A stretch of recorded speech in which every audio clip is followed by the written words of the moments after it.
Oke, selamat datang di tutorial membuat laporan dengan Microsoft Word. Nah, langsung saja kita buka Microsoft Word-nya. Kalian bisa pencet di sini, klik kiri atau pencet logo Windows ini yang ada di keyboard. Kemudian langsung ketik Word. Kemudian diklik, pilih blank space. Nah, awal untuk menggunakan Microsoft Word itu pertama kita harus menentukan layoutnya atau ukuran kertasnya. Jadi kita ini namanya menu ribbon, kita di ribbon layout, kemudian menentukan ukuran kertasnya itu menggunakan size. Kita pilih yang A4. Di Indonesia itu biasanya laporan itu menggunakan A4 atau F4. Nah, kita menggunakan A4. Klik. Kemudian marginnya kita buat seperti skripsi. Nah, di top sama left itu kalian ketik 4 cm. Top left itu 4 cm, dikopas saja. Kemudian bottom dan right itu 3 cm. 3 cm. Kenapa harus diketik cm gini? Karena ketika kalian ketik 3 saja, nanti formatnya jadi 3 inci, 3 petik. Ini 3 inci. Kita butuhnya 3 cm. Oke, nah ini kan sudah tergeser tadi dari yang seperti ini menjadi seperti ini, mulai ngetiknya. Kemudian spacing itu diganti 10 yang after. Nah, ganti 10, enter. Kemudian setelah itu ini sudah selesai semua di layout. Kemudian di home, biasanya ketika kita membuat laporan itu alangkah baiknya ya formalitas aja sih, tapi biasanya itu pakai font Times New Roman, terus ukuran fontnya 12. Oke. Kemudian judul itu harus di tengah. Contoh judul laporan, ini kan masih di samping. Nah, itu diganti ke tengah, laporan. Nah, judulnya kan laporan, baru nama judulnya, contohnya kegiatan membuat laporan. Jadi laporannya ini kegiatan membuat laporannya. Baru di bawahnya disusun, biasakan jangan menggunakan huruf kapital semua, disusun oleh, karena ini saya yang buat, jadi Indra Yosef garis miring kelas kalian berapa, kelas, kemudian nomor absen. Ini ditulis kelas kalian, kalau kalian kelas 7 ya kelas 7A, B, C, kelas 8 kelas 8, bukan kelas gini gitu ya. Terus nomor absen ya nomor absen kalian. Kemudian halaman berikutnya itu jangan menggunakan enter, karena ketika menggunakan enter kalian mengedit di atas, yang bawah itu ikut ke bawah. Jadi kita sekarang menggunakan, pastikan ini ketikannya yang kedip-kedip ini itu ada di setelah absen. Lebih amannya setelah absen ini di enter saja. Nah, ketikannya dimulai dari sini, baru kita klik lagi layout, break, next break. Nah, biasanya laporan itu menggunakan pertama itu kata pengantar. Kata pengantarnya seperti apa, karena ini contoh, kalian bisa browsing saja. Kita browsing contoh kata pengantar. ada laporan, makalah, terserah kalian. Cari contohnya dulu. Ini kita berlatih membuat draftnya. Jadi ketika kalian sudah punya draftnya, nanti tinggal dimasuk-masukkan saja. Contoh ini kata pengantar ini di blok.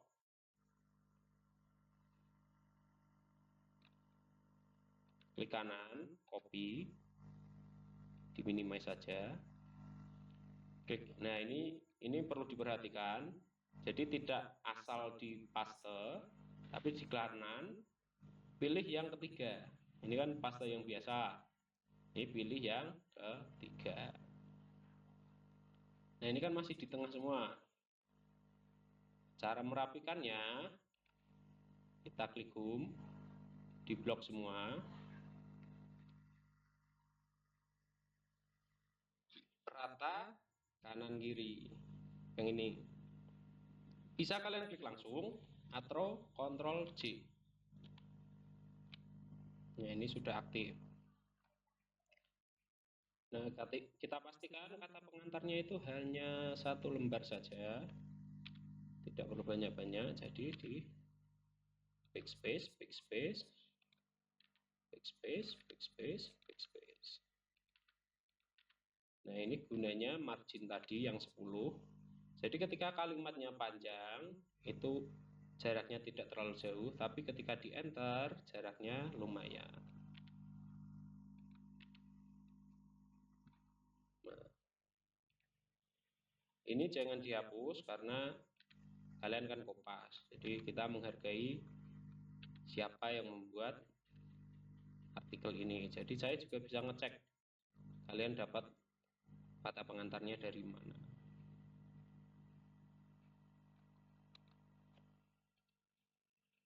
Nah, setelah itu diklik yang nomor terakhir, diklik nomor, diklik kata terakhir, di enter, kemudian di break lagi. Kenapa di break? Saya ulangi lagi. Ketika kalian ngetik ini, walaupun ini Budi ini saya hapus, nah dia tetap di sini. Kata-kata ini tetap di bawah. Semisal saya tidak menggunakan break, itu seumpama saya ada ketikan di sini, ini saya edit, nama Budi ini saya hapus, dia akan ke atas. Nah, dia akan ke atas. Beda dengan ketika menggunakan break tadi.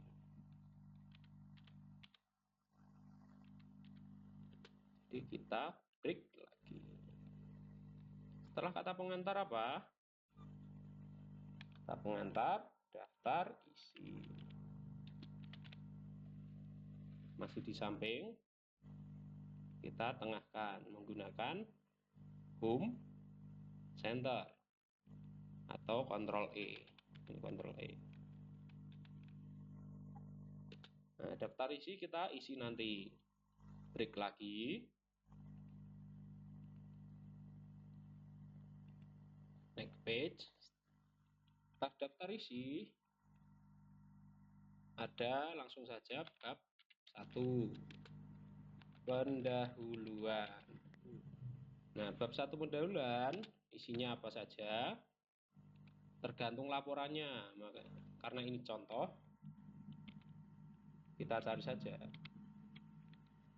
isi bab 1. Lama aja.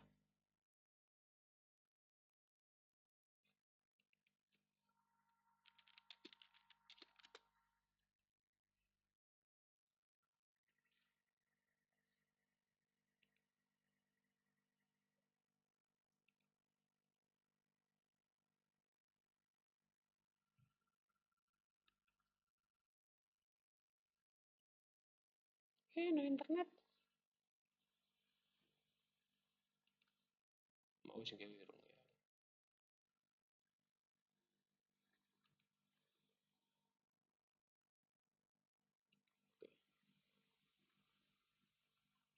Oh, tuh.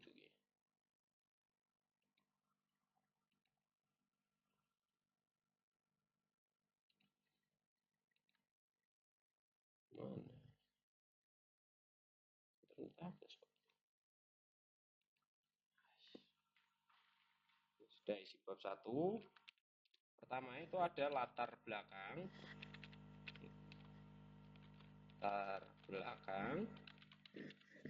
Kemudian rumusan masalah, dan tujuan. Contohnya seperti ini, tapi tergantung laporan kalian, nanti kalian membuat laporan apa. Dan diantar, hapus dulu, baru di break lagi. Break, kemudian center. Nah, bab 1, sekarang bab 2. Bab 2 pembahasan. Ini boleh. Bab 2 pembahasan.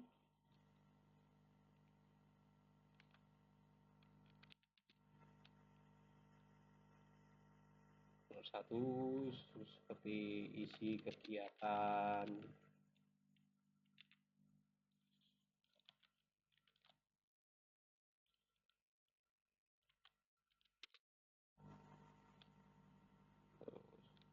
Waktu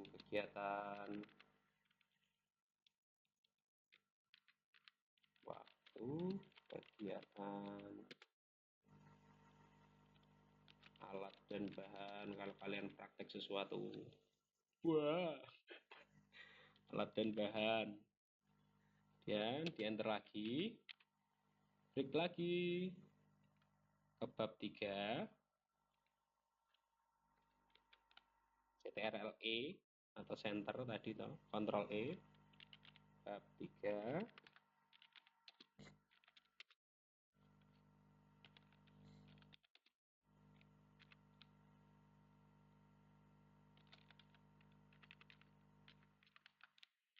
Kesimpulan. Loh,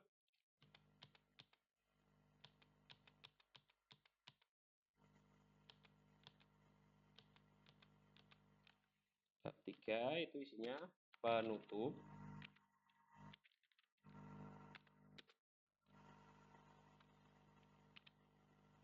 Dan nomor 1, kesimpulan. 2, saran. Nah, sudah.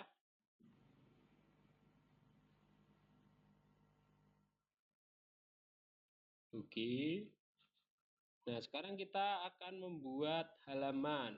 Yang namanya halaman cover kan tidak ada nomor halamannya.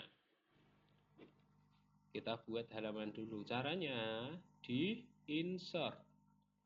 Terus cari tag number. Kita cari yang bottom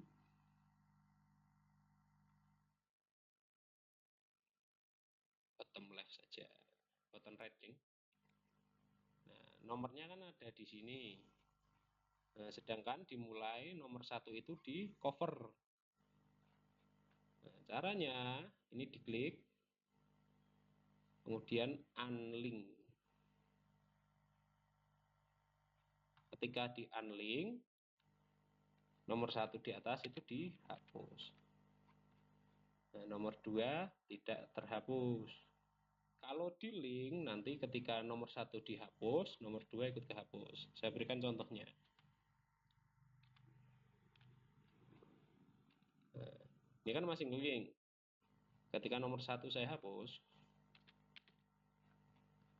nah, nomor 2 ikut kehapus. Makanya ini di unlink dulu, klik kanan, format number, start mulai nomor 1. Ini dihapus. Karena kata pengantar dan daftar isi itu belum ada di halaman, jadi kalian ini nanti saja deh kalau untuk skripsi. Nah, ini sudah ada halamannya nomor 1, 2, 3, 4, 5. Nah, ada 5 halaman. Oke, langsung close header dan footer. Kemudian bagaimana cara mengisi daftar isi? Pertama, kita buka reference. Nah, kita akan menggunakan table of content. Di laporan ini, laporan tidak dulu.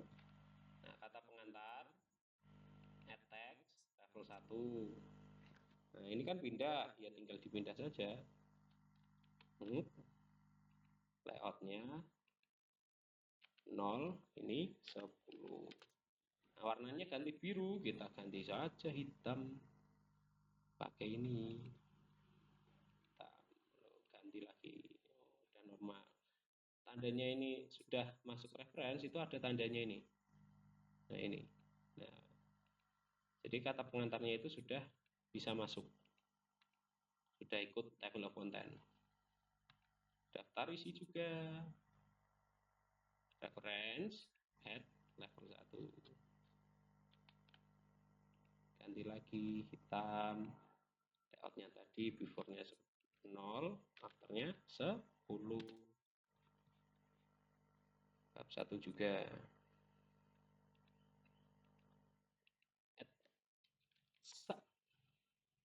Dilakukan sama, ganti warnanya, layoutnya 0, dan ini 10. Bab 2 juga. Reference, text, level 1. Ditengahkan, CTRL-E. Before, afternya 10.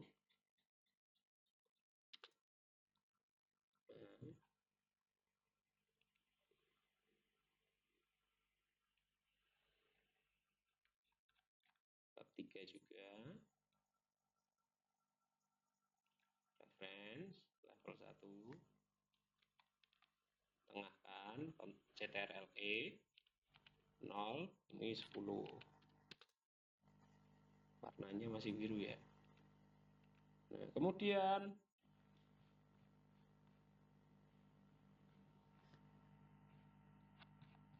isinya bab 1 ini jadikan level 2. Reference level 2. Ini otomatis sudah semua ini. Nah, tandanya seperti itu. Ini juga add level 2. Add level 2.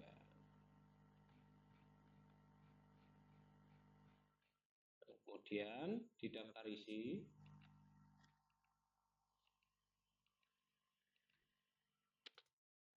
bawahnya ini diklik table of content, automatic table 1.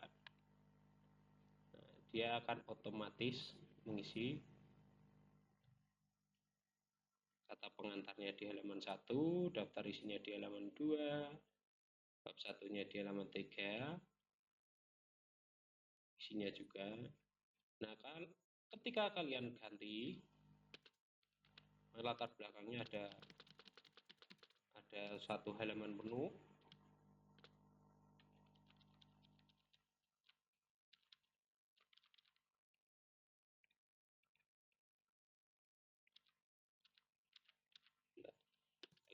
Kalian hapus, dan ini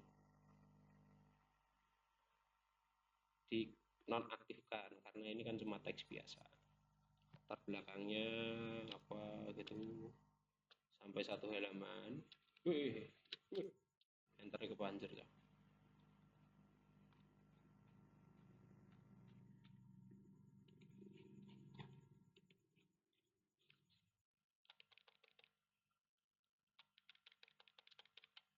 Nah, rumusan masalahnya ada di halaman, latar belakangnya ada di halaman 3, rumusan masalah tujuannya ada di halaman 4. Kita lihat di sini belum berubah toh. Nah, biar berubah di update entire tablet. Oke. Nah, ini latar belakang di halaman 3, rumusan masalah di halaman 4. Gunanya table of content seperti itu. Kemudian di save. Karena ini baru pertama kali save saja, nggak usah save as. Save. Browser. data di, kemudian cari folder kalian, terus beri nama kelas, kelas 9 ya kelas 9, kelas 8 ya kelas 8. Kalau di sini tidak bisa pakai garis miring, harus pakai spasi. Kelas, nomor absen, contoh laporan. Ini bukan laporan, ini draft laporan. Draft itu cuma poin-poinnya saja. Oke, kalau masih nggak mudeng, bisa diulangi karena ini video, bisa kalian ulangi berkali-kali. Kalau mau tanya nanti di kelas saja. Oke, ini sudah tersimpan di sini.